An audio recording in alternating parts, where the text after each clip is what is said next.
in and then, Is there coming? Yeah. yeah, that's. Yeah, he's Sorry? coming. He Yeah. texted back saying he was gonna leave right now. Okay. I'm not sure why he thought it was on Zoom. I don't know either. You could probably watch it on YouTube. He could, yeah. He can't participate though. Not regular meeting, You could right? comment. Yeah.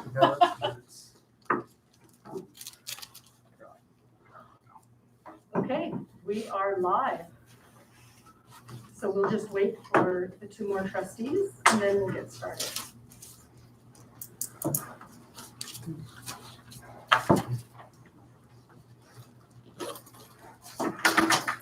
Good next pen that writes on this guy.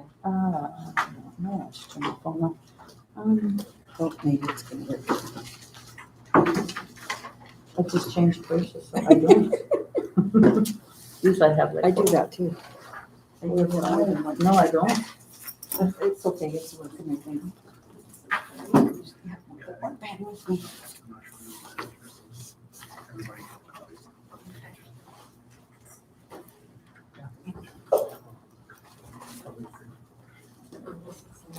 We're still. Oh.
Trish.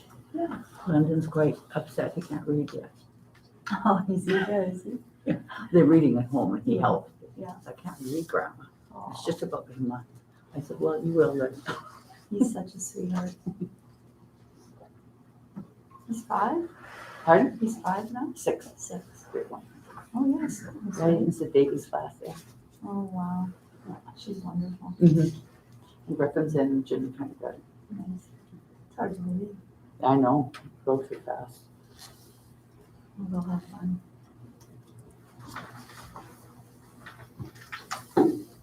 I saw them the other day outside. What's I that? saw them outside the other day and couldn't believe how big they were. I know. Well, remember came up my Facebook.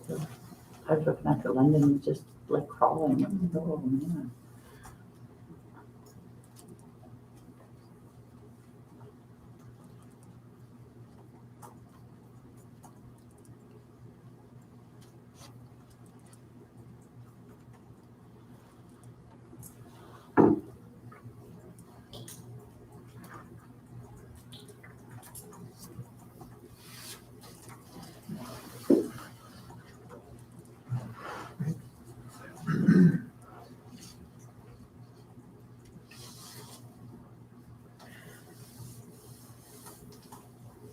Get the lake all packed up, Kathy?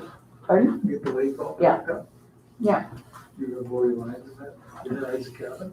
Mhm. Yeah. They'll go up there this winter sometime. Because there is a wood stove in the cabin. There's hot water in Yeah, yeah. Not me, too cold for me. Yeah. Yeah. How about you? Well, you go out there all year, don't you? No, ours is just seasonal as well, Mm. so. And you're all closed up? No, we aren't yet. I think this weekend. Yeah, it's so nice still. Yeah. Yeah.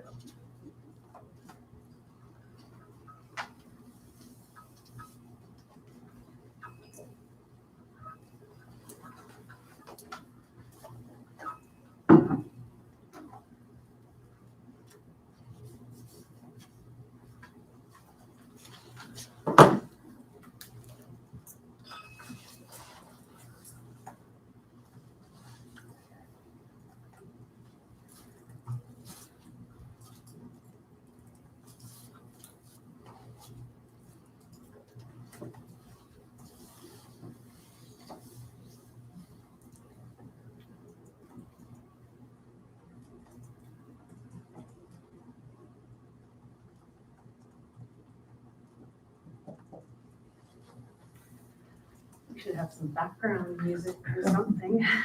Sing to us now. People online would not appreciate that. All right.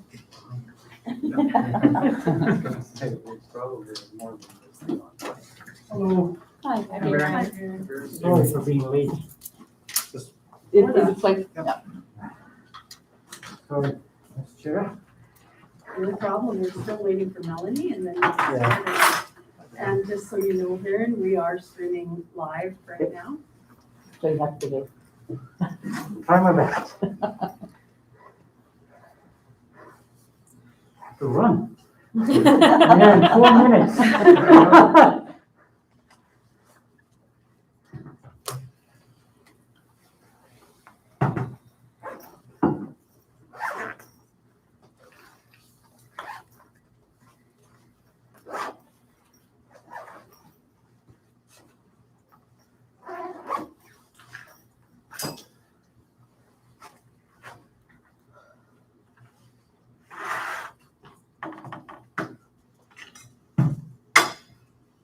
And so for our delegation, we'll do our introductions when it comes to your portion of the agenda. Sure. Before the timer starts. Do you have one for the comment? Just the three of us.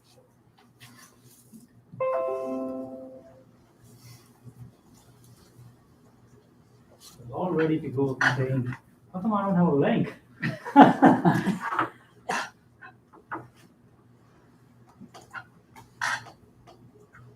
Well, at least we're still in person. I think we have one meeting last year in person and then after that, yeah, that Zoom one. One or two.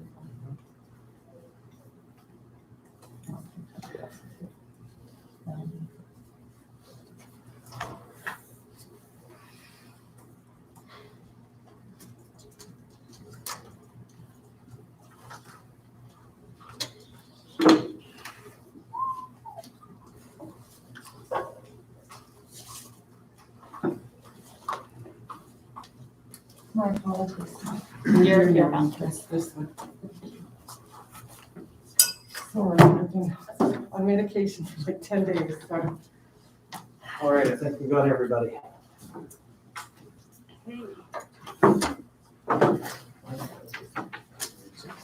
All right. The time is, I'm calling this meeting to order at 6:12. And we would like to acknowledge that the ancestral and traditional lands on which we gather are treaty territory and homeland of the Métis. And the agenda, do you have any additions or adjustments? Yes, Madam Chair, I have 3 additions this evening. 8.4, enrollment update. 14.2, SSBA request. And 14.3, news release. Thank you. Madam Chair, under the committee reports, I would like to just do a very brief verbal report on the facilities committee. Okay. So 12.4, facilities. And Madam Chair, we don't have a 12.2, we council the governance committee.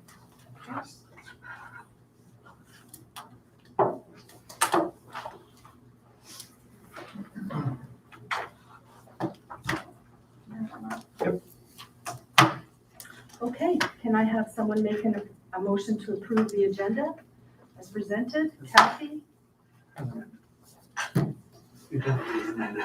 as amended, yes. Kathy, all in favor? Carried. Do we have any declarations of conflicts of interest this evening or might be perceived as conflicts of interest? No. None noted. All right. And the minutes of the regular meeting of August 25th were included in your board package. Do we have any adjustments, or could I have someone making a motion to approve the minutes as presented? I can move that. Viren, all in favor? Sorry about that, guys. Do we have any business arising from those minutes? None noted. Our delegation and special presentations. Thank you for your patience. Maybe before we get started with your presentation, we could start with the introductions and maybe go around the table, starting with Dave, and we'll just go around and then we'll have you introduce yourselves. Sure. David Thompson, trustee. Chrissy G, trustee. Tricia Rollick, Superintendent of Education. Hi, Brent Thomas, Superintendent. I'm Robinson, Director. I think we had a chance to meet earlier. Welcome. Thanks for coming. And again, Caroline Kennedy, Board Chair. Hi, I'm Matt Reed. I'm the Chief Financial Officer. Hello, Scott Waters, Deputy Director. Vinnie Taylor. Kathy Cornett, Gina Velticold No, I'm not late. for trustees. Justin Tyndall. Drew Lake. Jana Rutherford. Well, welcome very much, or welcome, a large welcome to you. Just to, before we get into your presentation, I would like the trustees to acknowledge that we have, this will represent also letters included in your packages. And as per policy 7, we have 15 minutes presentation, and during the presentation, after the end of your presentation, if there's time within the 15 minutes, you can ask questions. If there are still questions outstanding, we can answer them at a later date. Okay, I guess I just Sean went have over one that. question before we start. As far as our questions to you, is that something that we want to have as takeaways after the meeting? Yeah, I think I can help with it. Sure, do that. So I think generally the idea would be that you guys would come and make a presentation. There may be some questions that you have Yes. that the board, instead of getting into debate and eating into your 15 minutes, those may be items that, we can take note of and then the board chair can respond in writing or through conversation or whatever the choice of the board would be after the fact. So we're not eating into your 15-minute presentation. So, Sure. yeah, absolutely. So we may pose those questions, but we maybe won't expect a response in Yeah. 15 No, minutes. that's perfect. No, that's great. Okay, are you ready? Sure. Okay. Well, thanks for having us. We've already done our introductions. So the three of us are here representing officially a group of 343 kids, all within the Lloydminster Public School Division. First of all, we acknowledge that these are difficult and unprecedented times, there's no question. But clearly there's a disconnect given the level of upset and outraged parents. I will be blunt in saying that we have had immense pressure to publicly ask for resignations, but in offer of good faith, there needs to be open and transparent conversation held first before it ever comes to that. So we respect the fact that we've been given that opportunity. We also acknowledge that there's immense pressure mounting from the other side of the conversation as well. So I just want to share with you, we did a brief survey with the people that have joined our group. We want to share the results. So 76.4% of the respondents said they were not okay with any sort of restrictions being placed on their children. 15.7% said they were okay with masking in common areas only. As far as the future of their children, they said 24.5% said they had no current plans to change their children's education plans. However, 13.7% said they would look at homeschooling.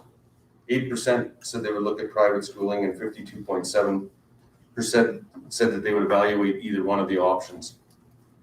So, there's a lot of emotion and feelings around the topics we're dealing with. So this we're all on the same page.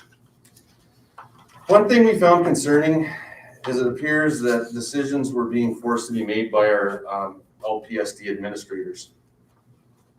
They're education experts, and our group feels that they should be left to focus on those roles. You, the school board, are our elected representatives and should have to wear the accountability of these admittedly undesirable dilemmas. I was quite surprised to see the word COVID only show up once in reviewing the past 18 months of trustee meeting minutes. In turn, you, the board, I would expect that you demand decisions be made by the Saskatchewan government. Because once again, these are difficult decisions to make. As far as I'm concerned, the Saskatchewan government was hiding behind all of you and having to face these tough questions and these tough decisions. Let's face it, their electorate isn't going to be happy with them either way, and it seems like there's been a shift of responsibility off of them and onto folks like you, and that's not fair. So again, there must be accountability for the decisions made, and nobody should be accountable for this other than elected officials. So we were provided with a copy of the letter sent by the medical health officer, Dr. Sungu. I'm sure you guys have all seen this, have you? Yes. There were strong recommendations made, and there was appendix in the back of the document referencing all of the materials and studies that support those recommendations. As we poured through them, we found a few interesting things. While most of them did support the benefits of masking, they almost all referenced ventilation as well. The one study in particular even was titled "The Study of Masking and Ventilation," and basically, in short, the study showed that masking reduced COVID spread by 37%. However, Improved ventilation reduced it by a greater number by 48%. One of the other cited articles talked about 1 micrometer aerosol particles lasting in the air for up to 12.4 hours. Another one cited, in circumstances of poor ventilation, typically enclosed spaces where an infected person is present for an extended period, the concentrations can build sufficiently in the air to transmit infection. So in short, it looks like, there might be alternatives to masking if that's, that's a hot button topic. I guess my question to you, the board, is that something that we've looked at in our schools? Is that something that's sufficient, or is there improvements that can be made? There's, I did a little bit more research on this, and there's devices that can be retrofitted into the systems, such as ultraviolet germicidal irradiation and HEPA filtration systems that are very, very effective and relatively inexpensive. Not having to swap out entire ventilation systems. So I guess that's my takeaway question. Has that been looked into, or is that something that can be? Okay.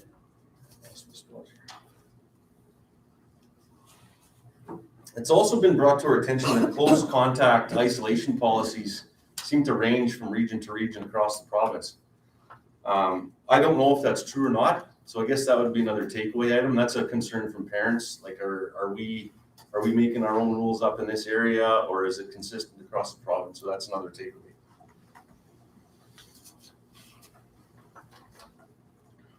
Another question is, do we know how many students have actually left the school system in the past year or since the start of this school year?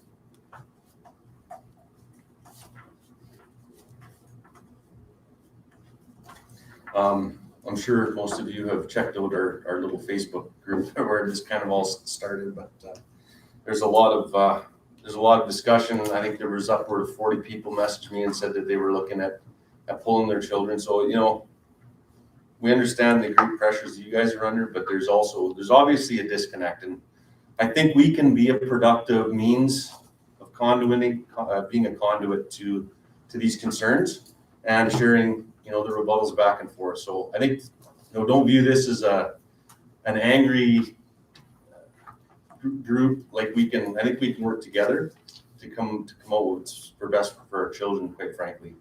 There's been a lot of concerns that children have bore the brunt of the COVID restrictions disproportionately to adults because they don't have a voice, they can't vote, those sort of things. So, we're here to help make the right decisions and make sure that the kids aren't being left behind.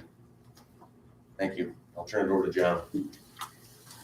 Good evening. My name is Jana Rutherford. I'm a mother of 4 students currently enrolled in 3 different schools in the LPSD. I want to speak a few key points, and I know time is limited, so I'm going to keep it super brief. There are many more health issues than just COVID numbers and cases. Let's talk facts. The Kids Helpline received 1.9 million calls in 2019. During the first round of COVID restrictions last year, that call volume increased to 350%. They answer over 800 calls and texts every day. Nearly 60% are related to depression and suicide. This is empirical evidence, not opinion, feeling, or recommendation. I doubt anyone in this room could listen in on a child's cry for help and do nothing to combat the mental health crisis. This is far more damaging to our future than any virus. A decision was made by this board or the director to mandate masks. The announcement came less than 24 hours before the first day of school. This left parents stuck between a rock and a hard place. You took away our right to choose, our right to make informed medical decisions for our children. This board exists as a provision and as a construct of the Education Act 1995, and as such, its powers and responsibilities flow directly from the Act and the corresponding regulations. I'm certain all of you board members in attendance are aware of this. Effective the first day of school, the division mandate required all pupils wearing a Class 1 medical device as defined by the Public Health Agency of Canada and the Medical Device Regulations. I'd like to read a section from the Education Act, specifically Section 190, Sub 1. Subject to Section 3, a Board of Education may provide for medical and dental examination and treatment of pupils and of children under the age of 7 in a school division. Subsection 3 clarifies that further. No treatment mentioned in subsection 1 shall be given without the consent of the parent or guardian of that pupil or child. Section 364 of the Act outlines penalties for contraction of the provision, which is a $5,000 fine for the first offense and $10,000 for the second or subsequent offenses. I cannot speak for every parent, but I can say with 100% certainty, my consent was never given. I do not consent. Furthermore, in discussion with other parents in the division, we have learned that if pupils refuse to wear a Class 1 medical device, they are asked to leave school property. This is in direct opposition of Section 141, subsection 1, which I will also read. It is entitled Right to Education. Subject to Sections 154, 155, and 157, no teacher, trustee, director, or other school official shall in any way deprive or attempt to deprive a pupil of access to or the advantage of the educational services approved and provided by the Board of Education. Subsection 2 elaborates on the gravity of a child's right to education. Where any of the persons mentioned in subsection 1 contravenes the provisions of that subsection, that person is disqualified from holding his or her office or position. We as parents were informed by the director that the mandate existed on solid legal ground. The Act as I read it begs to differ. I would next like to read a statement from Parkland School Division in Stony Plain. On September 8th, the board defeated a motion by a vote of 4-3 to re-implement mask protocols. They implemented a survey, and after that, they had their vote. The board chair is stated as saying, after much reflection and deliberation, the board narrowly defeated this motion because in the end, it was decided that making medical decisions beyond the provincial direction and health measures created by the Chief Medical Officer of Health are beyond the scope and field of expertise of a school board trustee. In closing, is this board prepared to take a similar approach? To poll the parents of their students, to correct the overreach and violation of the very law that governs education in our province, to protect our children in a time of great mental crisis? If you are not, then we as parents will. And in that could effectively remove $10,000 to $15,000 per student that leaves the school division. And that is funding that leaves this board. I'm a stats guy, I didn't bring any papers, but I have 4 kids in Williams Public School Division. Kathy, I heard you say you had a grandson in grade 1. I got a daughter in grade 1. We have 4 kids, honor roll students, top to bottom. Our report cards are always immaculate. We raise our children to read early, to work on their letters, to work on their numbers before they go to school. Last April, we were approached by our teacher in kindergarten to say my daughter Kate is behind in speech. We didn't raise her any differently than our other 3 kids. She's behind. And we understand why. It's because of these. It's because her teacher could not speak to her. She could not see her mouth. She could not learn the letters and numbers as they came out of her mouth and take that and put it towards her learning and how she was going to be able to learn the English language, numbers, and the rest of it. It's a problem in our household, and we're dealing with it. We understand the restrictions and why they were put in place and the timelines that never end. My daughter's in grade 6, my second of 4. She got told last Friday that she would have to stay home for 2 weeks and self-isolate because of a case in her class. She cried her eyes out because she couldn't go to school. Monday, she stayed home. Tuesday, she's back in school, masking all day and outside of recess. From Friday to Tuesday morning, what changed? Why did my daughter have to deal with that emotion and that feedback and that response and how she felt Friday afternoon when by Tuesday morning, we were going to have a different result? Mental health, as Gianna referenced, and how hard this is on our students, our children, is a problem that needs to be addressed. I'm also on the executive with the Lloydminster Minor Hockey Association, and I can tell you, and I would tell any parent of Lloyd Minor Hockey, that we are fighting like hell to keep kids on the ice this winter. We're going to do everything we can. Sask Health Hockey Alberta, there are lots of roadblocks. We're doing everything we can. And looking around this room, I'm wondering if anybody in this room everybody's doing what they can. I'd like to ask the board, how many people in this room have kids in the Lloydminster Public School Division? That's 2. There's 3 sitting up here.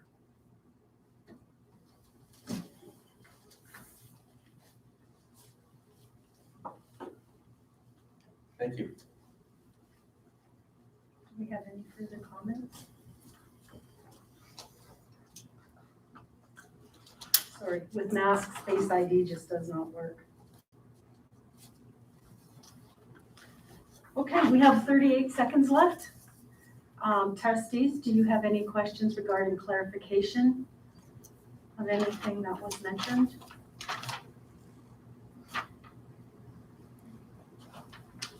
All right. You know, it's clear that the chief medical officer, they make decisions based on medicine and protecting the healthcare system. And there's a lot of concern that, you know, the other aspects of youth upbringing and wellness aren't being considered, and the wellness of people, quite frankly. So, you know, we just want to make sure that's considered.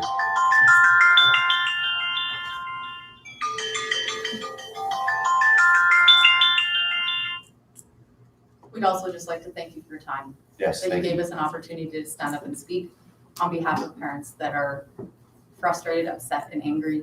And you are who we go to. You're our elected officials. So thank you for that. Well, we thank you very much for your presentation, and we will be getting back to you with answers to some of the questions that you asked.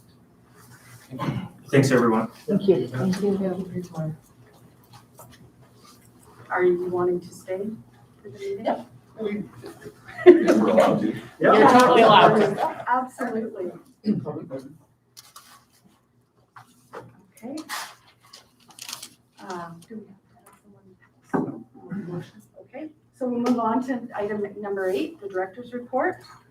Right, thank you, Madam Chair. So first item in the director's report this evening is just a good news story, I guess, is the way I would frame it. The Minister of Education establishes a youth council every year, Provincial Youth Council. The council's ran for 3 years. And so this year, we were fortunate to have a grade 12 student at LPSD, Natasha Hebert, elected as part of the Provincial Youth Council. So she'll engage with 11 other individuals from across the province and provide advice and guidance from a student perspective to the minister. And so we'll look forward to having Natasha meet with you folks as a board and chat with you about her learnings and what she's learning from a provincial perspective. So just wanted to highlight that as a good news story. Okay. Keep going. You betcha. Keep Okay. going. Okay, 8.2, Safe Schools Plan. So this ties in nicely to the delegation presentation that we had earlier this evening. There were, I can certainly understand some of the frustration that we heard. There were a lot of changes last week. I'm not sure all folks understand that last week we had 3 different provincial health orders issued on, I believe one was Monday morning, one was Wednesday, and then another one Thursday, which has now been edited again today. So the current health order is dated September 17th. Those health orders dealt with 2 very significant issues that impact the operations of schools. So the first one is around mandatory isolation, and we heard some stories about how does that work and is it consistent across the province earlier. And I would say it's probably fair to say that the province is growing into this health order. But as the health order is written, this is the new lay of the land that we have to navigate. First of all, a positive case of COVID-19 has to isolate for 10 days. So that's the first, it used to be, and the significant changes here, just so the board is aware, is that previous to this, in July 11th, when the original health order was removed, the requirement for mandatory isolation was also removed. So letters that families would have received around isolation would have said should or are asked to isolate. And now they're saying that it's a mandatory piece. So positive cases for 10 days, close contacts for 14 days. So that's a provincial rule. What is also changed in this is exemptions to isolation. So based on vaccination status, different individuals have different pathways. So first of all, fully vaccinated, asymptomatic individuals, regardless of age, are exempt from the requirement to self-isolate. So if you've had both your vaccinations and you're a close contact, you're not required to isolate. That doesn't matter what age you are. Obviously, there's no vaccinations for children under 12 currently. For pupils, so students, unvaccinated kids who are asymptomatic and who wear a mask at school or on a bus are exempt from the requirement to self-isolate for the purpose of attending school. So this changed a couple times, and I'll try to explain this. Initially, it was if you were a close contact to a COVID case in a school, then you were exempt from the need to self-isolate, and you could attend school as long as you wore a mask. That was the first iteration. That was then changed to say, regardless of where you become a contact of COVID-19, if you're a student, you and an unvaccinated, if you're asymptomatic, you can come to school, but you have to mask for the duration of your time at school. So that's a significant change, because that means that children are asked to mask on the bus and at recess and while they're in class. So that's where it's at now. The other significant piece to that was that previously, if you were a COVID contact in your home, you were not allowed to have the exemption as a student. And now it doesn't matter where you're a contact. If you're an asymptomatic individual, vaccinated or unvaccinated, you can return to school. So that was one of the pieces inside the health order. Can I ask a question? Yeah, sure.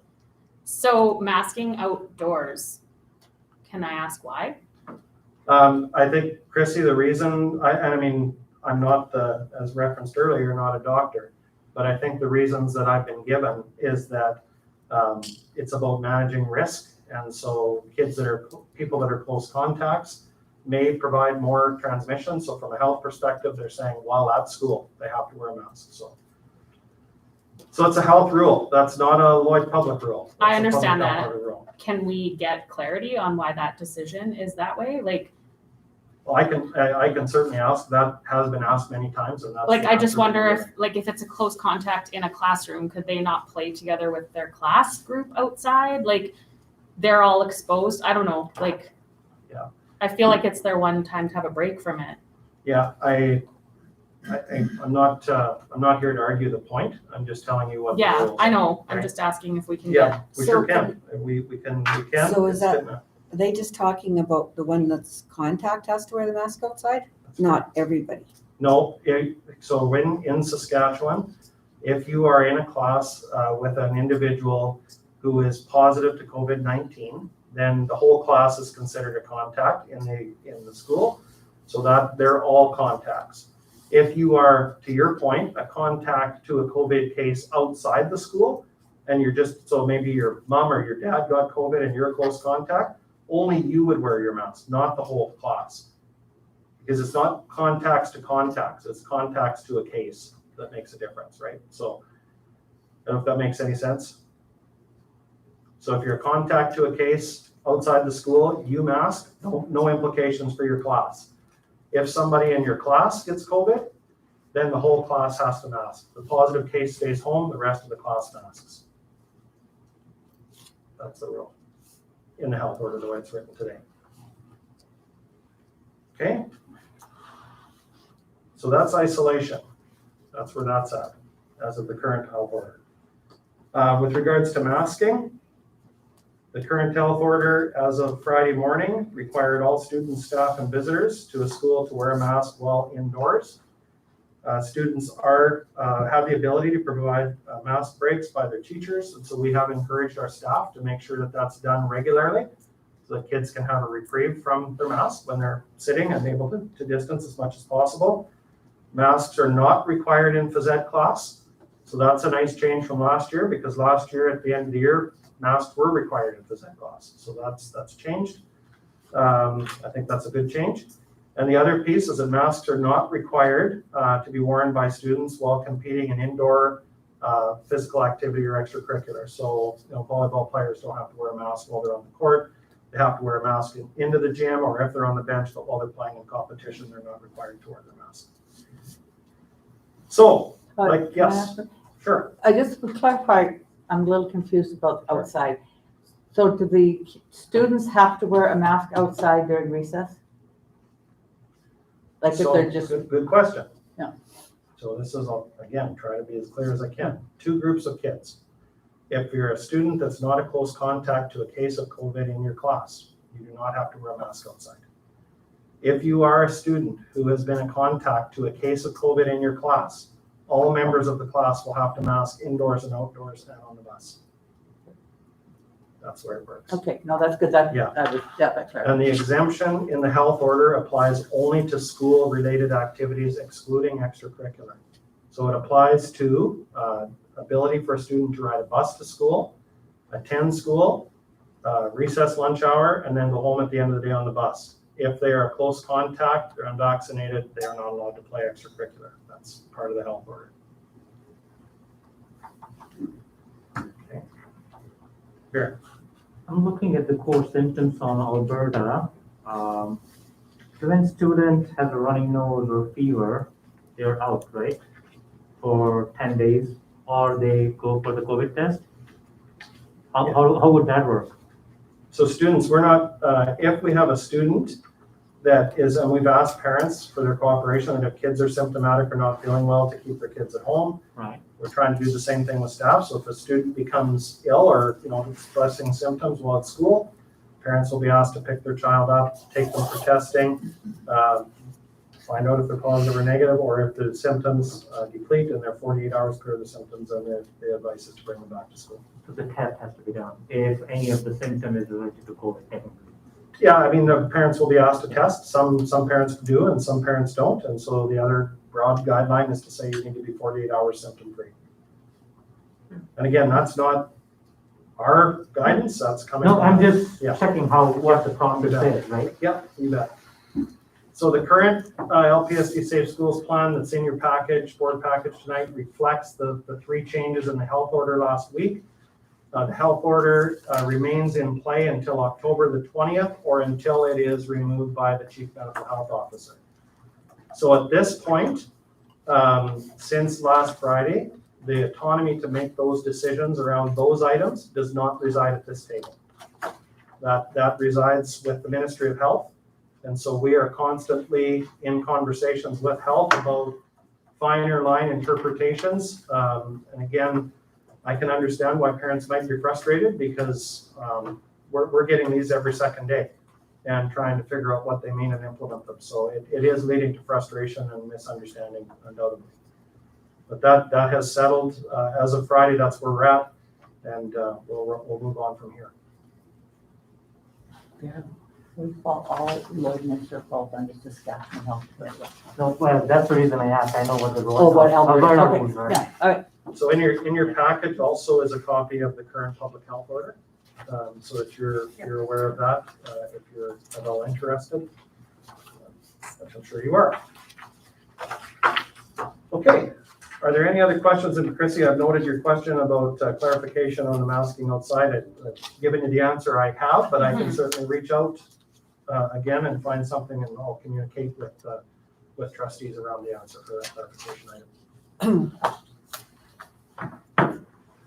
Okay, so that's 8.2. 8.3, I'm going to turn it over to Matt to talk about the upcoming SSBA conference and the bylaw amendments and resolution process. Okay. So yeah, the SSBA AGM is coming up in middle of November. We have 2 deadlines ahead of us. Changes to bylaws need to be submitted to SSBA no later than 4:30 on September 30th.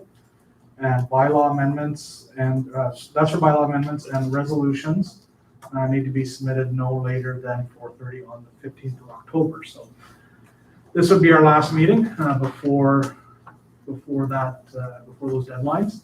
So we just thought I thought we'd put this in the package for trustees so they're aware. If there's anybody that wants to see if the board would sponsor any resolutions or bylaw amendments, this is the chance to put that on the table.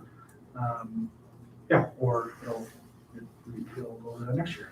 Okay, we've had a chance to look at these before, didn't we discuss them before? It was shared as an information item, a correspondence item in the last agenda, so the board members were aware of the deadlines.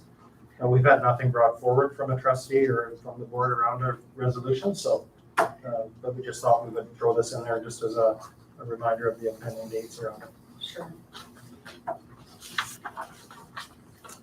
Okay, 8.4, I'll just start and then I'll throw it over to Matt. So this time of year, we're monitoring enrollments, obviously, and as you know, the deadline for enrollments is the end of September, and we have, I think some pretty solid enrollments this year, considering the context.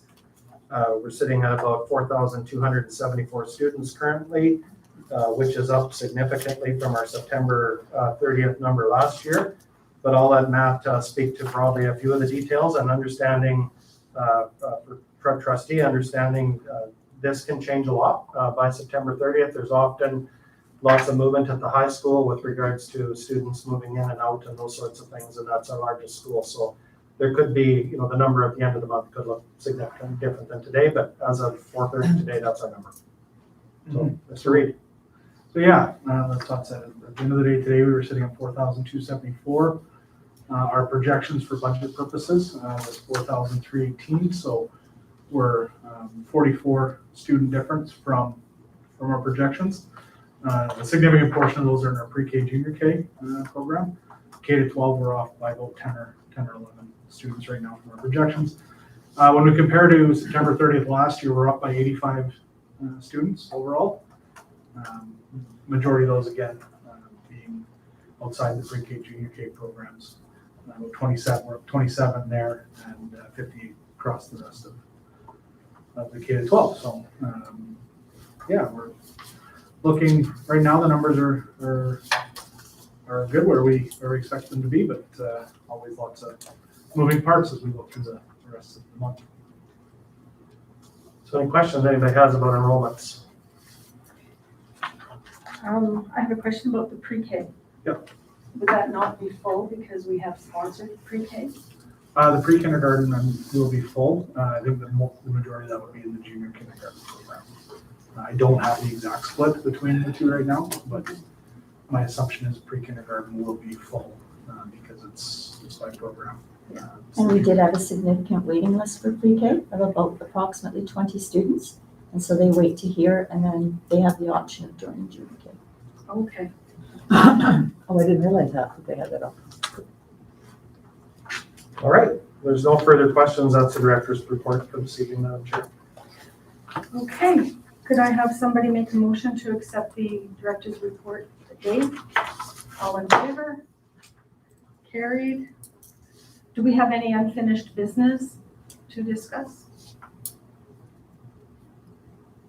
None noted. All right, let's go into new business. All right, so I'm going to turn the first item over to Mrs. Rawlick, and this is more of a housekeeping item than anything else. As you know, the Saskatchewan government is in a one-year interim education plan with 3 priorities that Mrs. Rawlick will walk through. And this is just, I guess in a sense, a placeholder to have the board identify and pass the actions within the strategic plan from the province as the strategic plan for school divisions, which is what's happening across the province as there's a 10-year broad education plan being developed for the next 10 years in Saskatchewan. So I'll let Mrs. Rawlick speak to that in more detail. Sure. So this is our plan mirrors the provincial plan, which I presented in April and May of the last school year. And so we also will focus on the 3 priority areas mirroring the province. So the first one being on learning response, which has an emphasis on early years literacy in the elementary school system. The second being the learning response as a pre-K to grade 12 and how we will create growth and interventions and ongoing support for our students. And the third and final pillar would be around the mental health and well-being. And so with an emphasis on reconnection and relationships, but also around our First Nation, Métis, Inuit knowledge and pedagogy, as well as we're looking at some policy development in anti-racism, diversity, equity, and inclusion. So this has been part of your package and would love to answer any questions that you may have. We are looking for the board to approve the LPSD 21-22 strategic plan as presented. Do you have any questions regarding that strategic plan? And so this is exactly what Mrs. Rawlick walked through with you in April and May of last year. So you've already had 2 kicks at this. So this is just a motion to anchor your strategic plan for the year. I'll make that motion.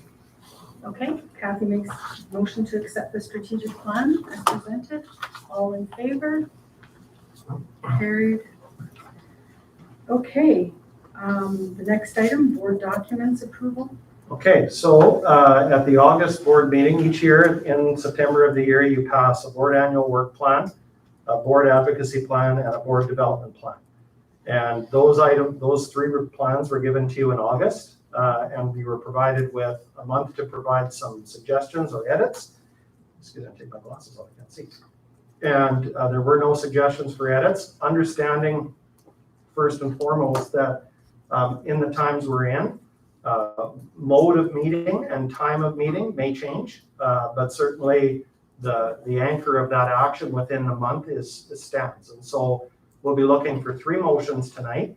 The first one would be to improve your board annual work plan, which is all of the items that we bring back on a month-to-month basis. This is posted as part of an appendix to Board Policy 2 in your policy manual, so it's your step-by-step instructions for the year. The second document that we will be asking for approval for is your advocacy plan. And your advocacy plan has a few key bullets. One, sustainability, so continuing to work with the ministry around making sure on both sides of the border to ensure that students in Lloydminster are adequately funded. Academic innovation, so looking for opportunities to develop joint dual credit offerings and those sorts of pieces with Lakeland College and other post-secondary institutions in Saskatchewan, mostly in Saskatchewan. The third one is around non-resident vulnerable students. So just, and this is about having the ministry review how they fund students so that we're actually getting funding for children that end up in Lloydminster Public School Division. They may not be captured in things like StatsCan data around the city proper. It doesn't reflect students that call Lloyd Public home that reside in neighboring communities and so forth. So it's a funding model item. And then the fourth one is just working on public relations and communications and ensuring that we do all we can to work with our stakeholders in the city. So that's your advocacy plan. And then your third document is your board development plan, which talks about the key learnings that you will focus on for the year. And the key items to highlight there would be the work around diversity, equity, and inclusive practices. And so digging deep into that as a collective group this year. So there were no suggested edits. These were emailed to you again last night.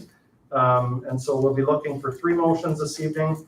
One, first of all, to approve the board work plan. Secondly, the board development plan. And then thirdly, the advocacy plan, Madam Chair. Okay. Do I have anybody who wants to just make the motion for all three as discussed by Todd? Melanie? All in favor? Carrie. Does that work for you, Matt?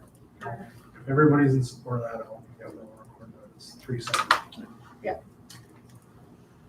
Okay. Okay, the next item, Madam Chair, I'll turn over to Mr. Reid. Okay, so this is next item up is an annual process we do around destruction of our records. So we have, obviously, we store a significant amount of records, whether it's student files or financial files, HR files. So there's a guide for the new trustees. There is a guide that's developed by SSBA and SASBO. It fits, so it provides a guideline of how long to keep information for and when to destroy it. It's vetted through the ministry, so the minister approves it because in the act, the minister has to approve the destruction of records. So if we destroy them along these guidelines, then we have ministerial approval to go through with that. So there's an appendix attached to the motion or to the memo that speaks to the various types of files that we're looking to get rid of and the retention periods and then which years we're looking to destroy. So we're looking for a board motion to approve the destruction of those records, and then we'll arrange for a shredding company to come in and do that. Just a question. Yep. Is that a commercial operation when you have such a large amount to? Yes, we'll bring in the shred it or whatever they'll do. So and we get a certificate of destruction to go along with it to support. Is it done here? It'll be done here. But there might be a few stops along the way. I think there's 20 some boxes at the high school, so we may have to ship them here. We may have the truck show up at the high school, but yeah, most of it's done here. Okay, can I have somebody make a motion? Varen? All in favor? Carried. Okay, Keep going. you bet. Did Okay, you skip the communications plan? Just so you know. in the agenda, it's. Oh, it's the other way? Yeah. Okay, because I'm like, in the Yeah. package, the communications plan is there. Yeah, no, it's- Okay. it's the last thing. Perfect. Okay, fiscal accountability report. So you've got the August 31st accountability report in front of you. We did meet with the finance committee last week and review the report. I guess one thing I would note that this is as an interim or an initial look, as we call it. Knowing that we have our audit that we're working through right now, preparing for that, and they'll be here in the middle of October. So there's expect numbers to change, but the overall balance I don't expect to change too much. So, you know, the high level summary for the year, we were showing about 48.58 million in revenue, 47.65 million in cash expenses. So generated a surplus. We knew that going through the year with the you know, the restrictions on some of the travel, some of that activity. That money has been earmarked and used to support budget going forward, which was again at the direction of the ministry for what to do with surplus funds from this year. So we're using that to offset and to support operations in the coming year. You have the report in front of you. I don't know if there's any specific items you have questions about. I'd be happy to answer them.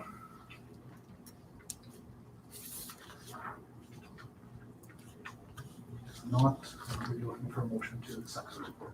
Madam Chair, having gone through that with the finance committee, I'm happy to make that motion. Right, and I was there with you, okay. Dave? Dave makes that motion, all in favor? Carried. All right, our last item of new business this evening, and Chris reminded us of, is the communications plan. So we have a communications committee that meets a few times each year with our communications officer and talks about key priorities and items that should be focused on from a communications perspective for the year. Chrissy is the chair of that committee. We met a few weeks back, and what you have in your package is a communications plan. Before I turn over to Chrissy, I guess what I will say about it is that Melissa did a lot of work on this and connected with every department lead and talked about what their priorities might be from a curriculum instruction perspective or a student services perspective or an HR perspective, as well as met with the communications committee about what might be some board perspectives. And so all of those priorities are folded into the current plan as it sits. And I think it looks quite good from my perspective, and there's lots of work to be done this year, but aligned to the priorities of the government and the ministry that we have to date. So I'll maybe turn over to Chrissy and see if there's other things that you'd like to add. So Melissa just printed it out for all of you because it was accidentally, it was double-sided and it didn't get double-sided in the package. Just that's why you have a paper one as well.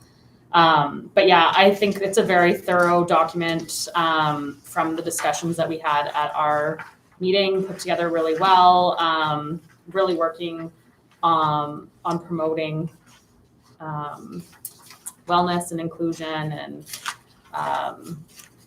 everything that is in the strategic plan for the province, really. So I'm quite happy with it. I'm excited, as I always am, with the communication stuff. So if there's any questions, I'm looking at it. No questions, Chrissy. I think it's very well done, though. My comment as well, just, it's ambitious. Yeah, always. It is. Very thorough. Very Always. thorough. Okay, Okay, we'll be looking for a motion to accept the 2021-22 communications plan. Kathy? All in favor? Carried. Okay, that's it for new business. We'll move into the board chair report. And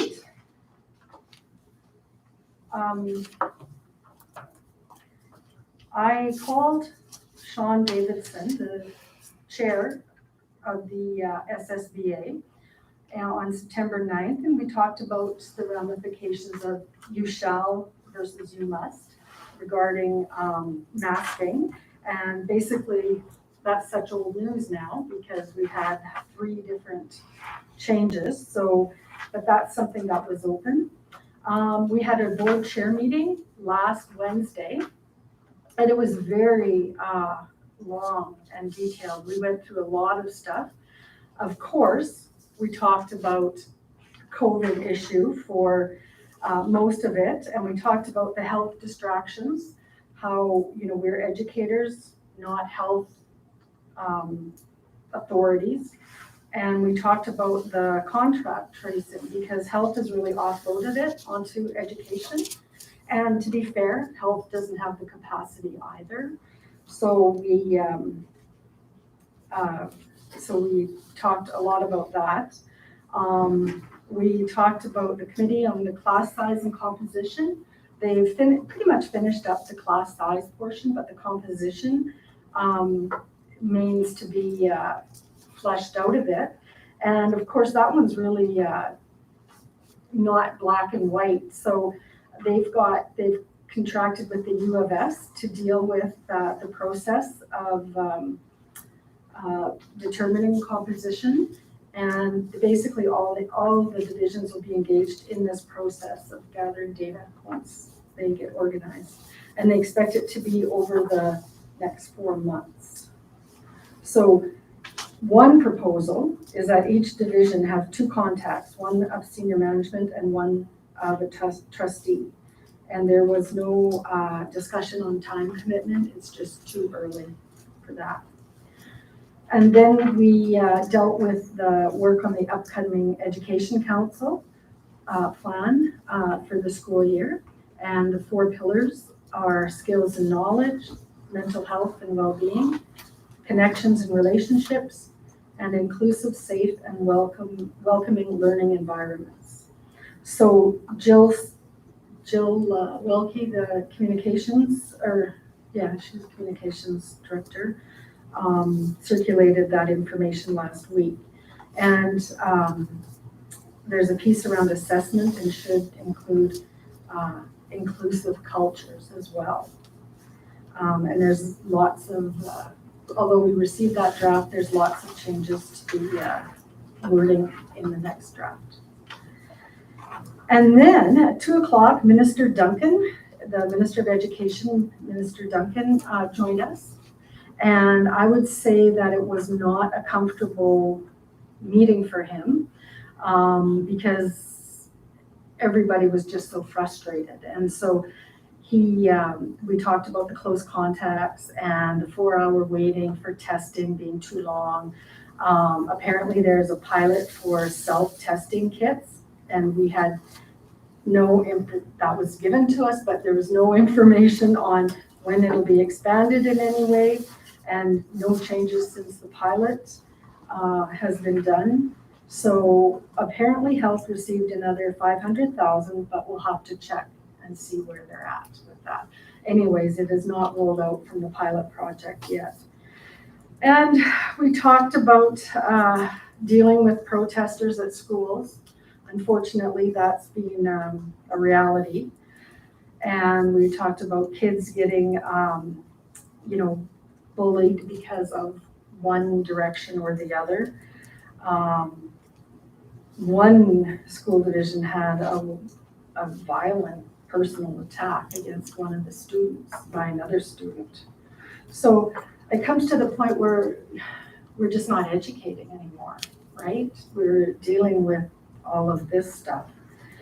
And it's very important, stressful, timely, but frustrating. So Minister Duncan listened, and he thanked us for our comments, and he said that they're actively looking at what is next, but he did not say the party line of any sort. And Jamie Smith-Windsor suggested we follow up with the Minister of Health. And I don't know what's been done with that. However, what should be noted is that this was Wednesday afternoon, and Thursday morning they came out with their masking mandate. I don't want to say mandate, Todd, what do I say? Public health order. Public health order, yes. So I think that's why he was reluctant to say anything. Plus, it just wasn't very comfortable for him at that moment. So, and then the composition regarding communities, just divisions, composition on the SSBA. So Ken Kosolowski joined us for that. And he basically, he provided us with a final report in August, and he's putting that forward as his final report to be accepted or rejected at the November SSBA. The budget, we have looked at the budget before, and we've all really looked at it in June, I believe. And there were some small changes to it, but nothing significant, I would say. And I didn't get a chance to ask it was very fast, but apparently Saskatchewan, as we're reducing our per student funding, Saskatchewan, by every year for the last 6 or 7 years. So that's unfortunate because costs have gone up and they're reducing their per student spending. So that's just something that they're keeping an eye on. And that information is from the Fraser Institute. It was quite a lengthy meeting. Do I have any questions? Who at the U of S does like you said, they're sourcing the U of S for the class size composition conversation? Do you know who does that? I don't know. Nobody? Just curious. Yeah, no, they didn't say. I don't know. I believe it was the Dean of the Education Faculty, Chrissy, Okay, but that's my understanding. okay. And there's representation from multiple groups on that committee too. So Leeds has representation, the STF has representation on that as well. So. And do they have a timeline as to like when they're hoping to have that completed or not really? No, I shouldn't say that. For some reason, I want to say 4 months. I thought you said 4 months in there. Yeah. I think the plan is to try to have a report ready to go this spring, but given the circumstances that, we're dealing with right now, that timeline is a bit flexible. Yeah. And that was written right into the collective agreement from last year around Right. the establishment and, moving I forward remember on- that, yeah. Big part of that negotiation. Yeah. Melanie, you had a question. I did, and I just am requesting clarification. Perhaps Matt can even support the response to this. When you're speaking of the consistent decline in funding for students in Saskatchewan versus the inflation rates, and you said, and they're going to look into it. What did that discussion entail, and what's the end goal? Like, what are the thoughts on that? Where are we going with that? Well, I think it's used as an advocacy piece when it comes to the budget, right? You have this information and you can say, well, this per dollar funding for this province and that province and stuff like that. So I'd say it's more of an advocacy piece, like there's nothing really to do about it.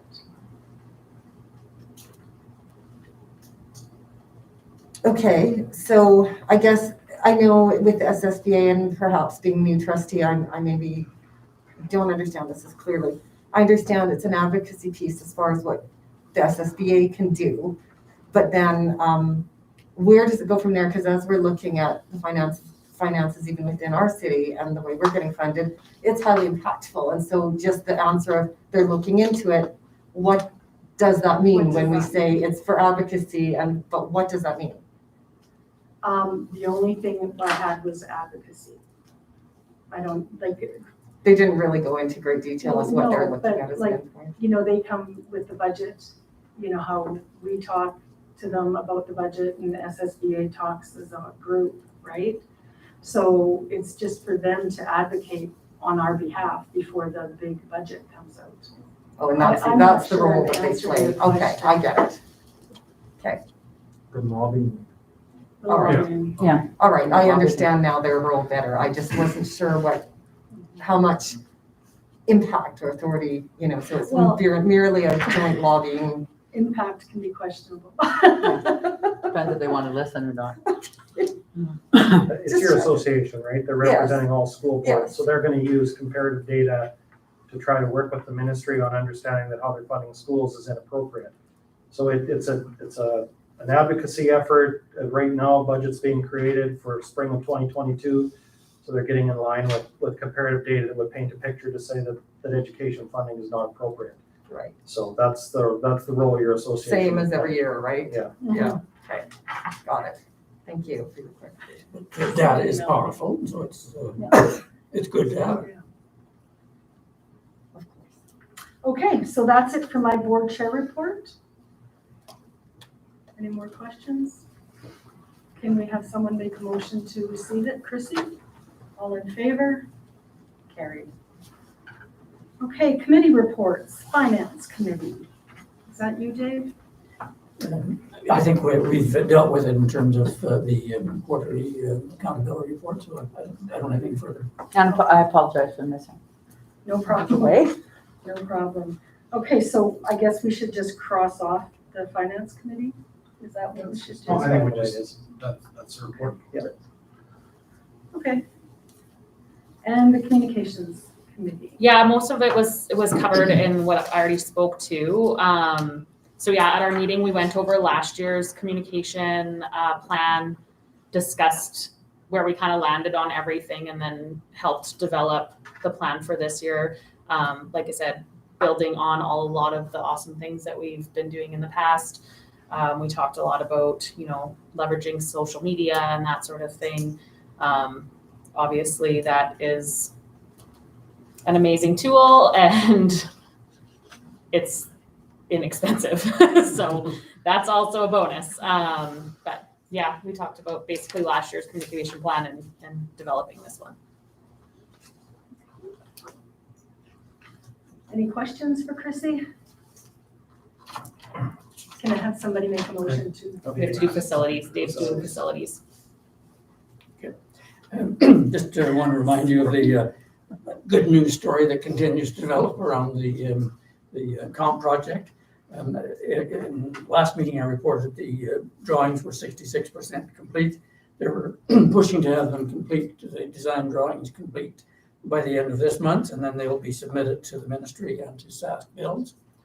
And the ministry will have a few weeks to examine them and perhaps suggest some minor tweaks, that sort of thing. But because we have ministry reps at every meeting giving input, we predict that will go smoothly.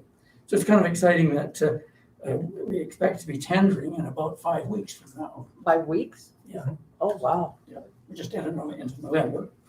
And the expectation is that we would be able to select a general contractor before Christmas and hopefully enter into a contract by that time. And then work can begin in the new year. So that's exciting stuff. Just some issues that are being worked on right now are around drainage. That's something that site drainage. I raised that about 3 weeks ago, simply because of my past experience with lots of drainage issues around buildings.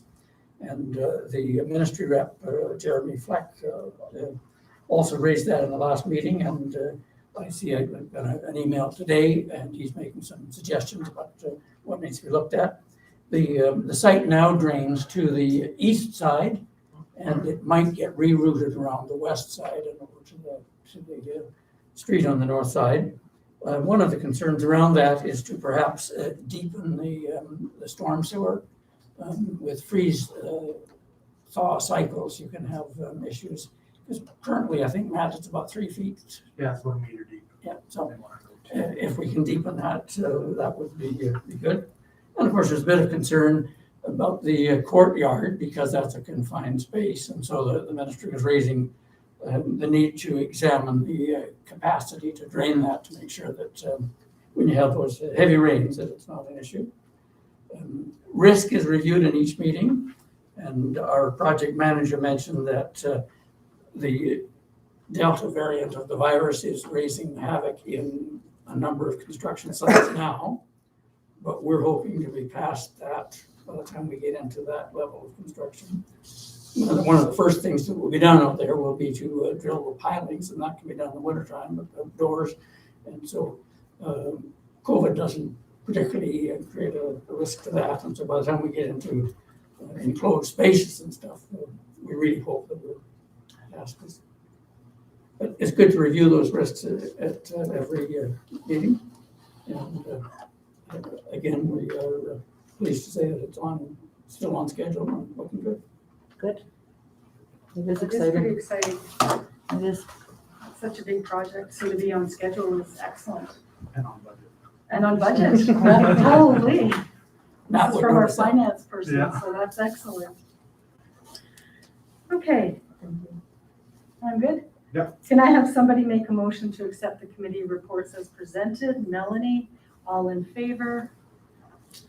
Carried. Okay, correspondence, we only have one item in our correspondence. It is a letter from Jody Miller and Emil Theron. I hope I'm pronouncing that right.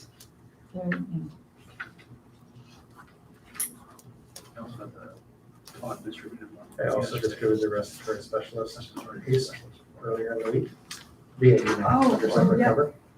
Okay, we should have added that to the But yeah, it doesn't. 13.2.